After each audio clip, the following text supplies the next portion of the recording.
বাংলাদেশের প্রধানমন্ত্রী তারেক রহমানের মালয়েশিয়া সফর ঘিরে আবারও আলোচনায় এসেছে দেশটিতে বাংলাদেশের শ্রমশক্তি পাঠানোর বিষয়টি।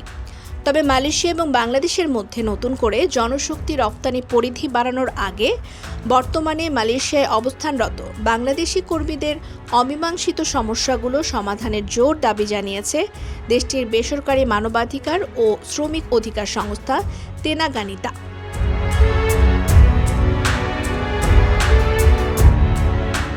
সোমবার সংস্থাটির নির্বাহী পরিচালক গ্লোরিন এদাস এক বিবৃতিতে বলেন, নতুন যে কোনো শ্রম অভিবাসন প্রক্রিয়া শুরু করার আগে সরকারি অনুমোদিত চ্যানেলে এসেও যেসব কর্মী বর্তমানে বেকার, অর্ধবেকার, ঋণগ্রস্ত কিংবা অবৈধ হয়ে পড়েছেন তাদের বিষয়ে একটি স্বচ্ছ এবং নিরপেক্ষ মূল্যায়ন করা জরুরি।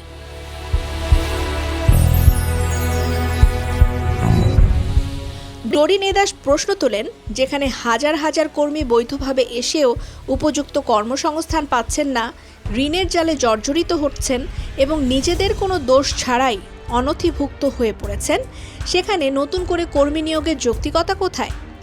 বহু বাংলাদেশি কর্মী মালয়েশিয়া আসার জন্য জমি সম্পদ বিক্রি করে বা চড়া সুদে ঋণ নিয়ে বিপুল পরিমাণ অভিবাসন সফল ফি পরিশোধ করেছেন। কিন্তু এখানে আসার পর তারা দেখছেন যে প্রতিশ্রুত চাকুরি নেই, চুক্তির শর্ত পরিবর্তন করা হয়েছে এবং নিয়োগকর্তারা তাদের কাজ দিতে সম্পূর্ণ ব্যর্থ হয়েছেন।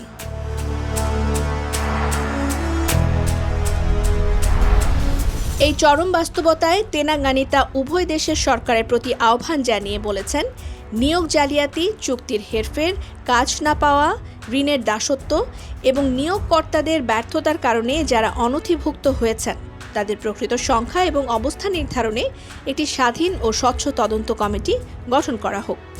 শ্রম অভিবাসন প্রক্রিয়াকে যেন কোনোভাবেই ব্যবসার হাতিয়ার বানানো না হয়, যেখানে পুরনো শোষিত কর্মীদের ফেলে রেখে শুধু নতুনদের আনা হবে।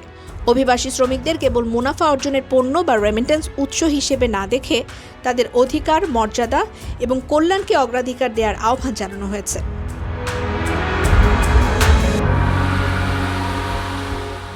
সংস্থাটি আরও উল্লেখ করেছে, মালয়েশিয়ায় অবস্থানরত অনথিভুক্ত বাংলাদেশি শ্রমিকদের ঢালাওভাবে অপরাধী হিসেবে বিবেচনা করা অনুচিত, কারণ তাদের অনেকেই বৈধভাবে প্রবেশ করার পর নিয়োগকর্তার প্রতারণা, পারমিট নবায়নে ব্যর্থতা, কোম্পানির বিলুপ্তি কিংবা শোষণমূলক কর্মপরিবেশের কারণে বাধ্য হয়ে অনথিভুক্ত হয়েছেন।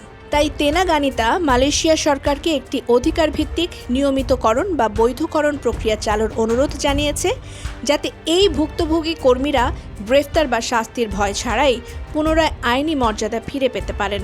একই সাথে অভিবাসন ব্যবস্থার এই সংকটের জন্য দায়ী নিয়োগকর্তা, রিক্রুটিং এজেন্সি এবং মধ্যস্বত্বভোগীদের জবাবদিহিতা নিশ্চিত করা সহ একটি সমন্বিত জাতীয় শ্রম অভিবাসন নীতিমালা প্রণয়নের জোর দাবি জানানো হয়েছে।